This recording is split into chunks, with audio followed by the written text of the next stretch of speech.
Who was the first woman in this world? Most of the respondents would answer Eve, right? But what would you answer?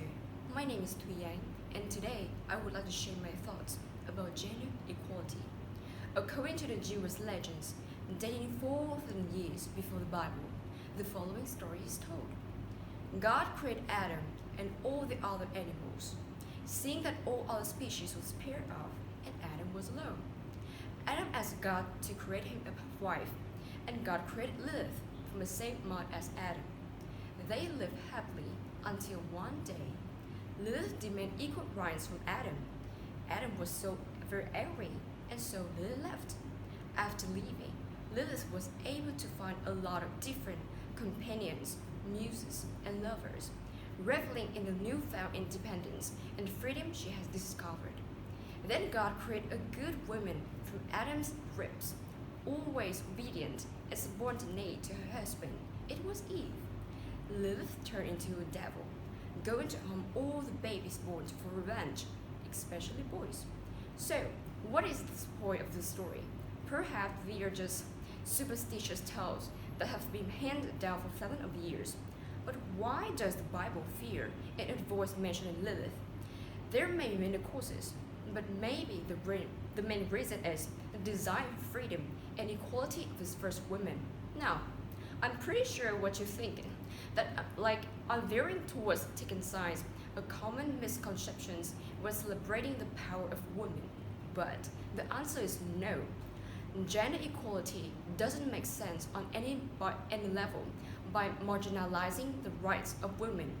We can deny ourselves the opportunity to lift millions of men, women, and children out of poverty, not to mention the chance of a just fair world. From birth, girls and boys, women and men are expected by society to play certain roles and behave in certain ways based on traditions, society, and other beliefs.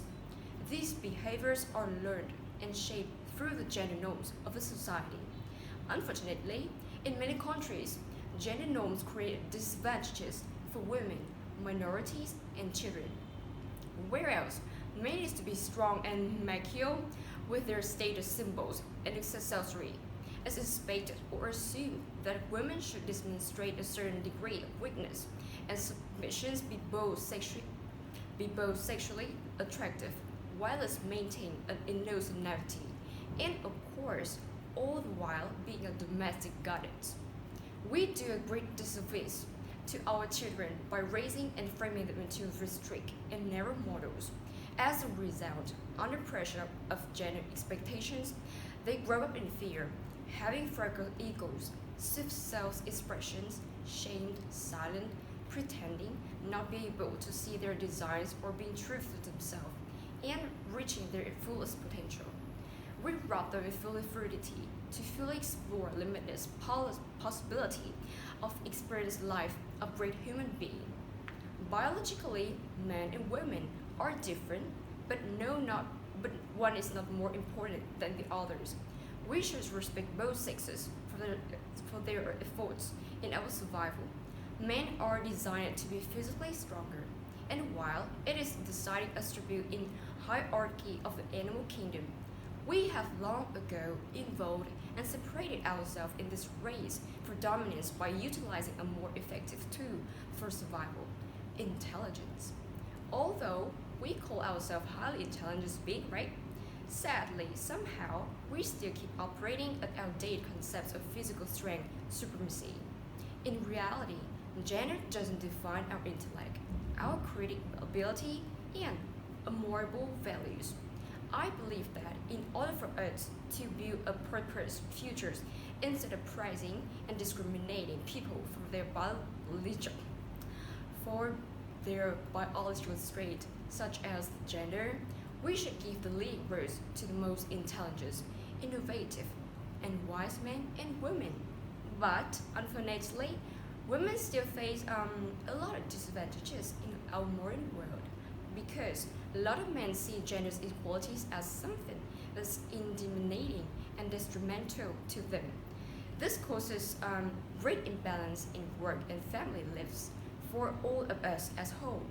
Gender equality is not a zero-sum game. It's not a win or lose. It's a win-win for everyone. And what we also know is we cannot fully empower women and girls unless we engage like boys and men. We also need the same things. Gender equality is also great for countries. It's turned out, according to the most studies, that those countries that are the most gender equal are also the countries that score highest on the happiness scale. It's also good for companies. Various various researchers have shown like conclusively that the more gender equal companies are, the better it is for workers. The happier their labor force is. They have lower like job turnover, lower level of attrition. They have an easier time recruiting and higher rates of productivity. When men share housework and their try care their children do better at school, their children have lower rates of absenteeism. They are less likely to see a child psychiatrist. So, when men share the housework and child care, their children will be healthier and their wives will be happier. Women in this kind of relationships are less likely to need a therapist, less likely to see dinosaurs with depressions, less likely to put on medications and report higher level of marital satisfaction. Besides, men smoke less, drink less. They are less likely to need a therapist too. They will be healthier and happier. Who wouldn't want that, right? So, I would like to go back a little bit to our short story from the beginning of our talk. After the fallout of Adam and Lilith, there was a dramatic plot twist. Eventually, Adam got bored of his so perfect wife and asked God to bring back his Lilith. Angered by Adam's indecisiveness, God told Adam that it will be his lesson.